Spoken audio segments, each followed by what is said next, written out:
In this video, I'm gonna teach you how to switch on Apple Intelligence. It's a very easy process, so make sure to follow along.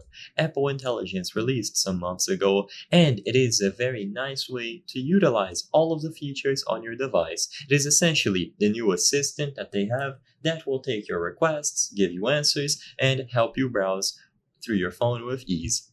To use it, you will need iOS or iPadOS 18, and there are some clear limitations regarding the devices. So even though you can update to iOS 18 on older iPhone models or even iPad models, there's no guarantee that you will be able to use Apple Intelligence. So these are the particular devices where you can use Apple Intelligence. I'm only going to mention the iPhones, but you can read through the iPad models as well and any other devices. As you can see, it is going to work for any iPhone 16, so 16e, 16, 16 Plus, Pro Max, and then Pro.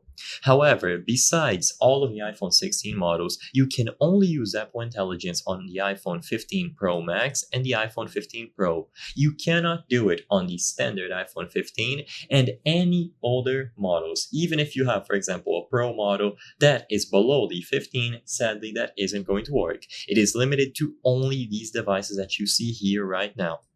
So, with that in mind, to update to iOS 18 if you haven't already, open the Settings app and then go into the General tab.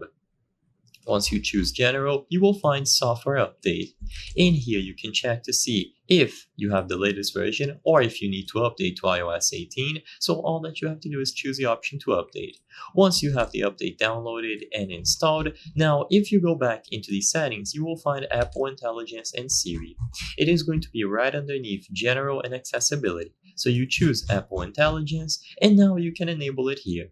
Another thing to note is that your region for your device and the language both need to be set to the US. Because Apple Intelligence is only available officially on the USA at this current moment, you will have to change the region and the language of your device to accommodate Apple Intelligence. I hope I was able to help you on how to switch on Apple Intelligence. If this video helped you, please be sure to leave a like and subscribe for more very easy tips. Thank you for watching.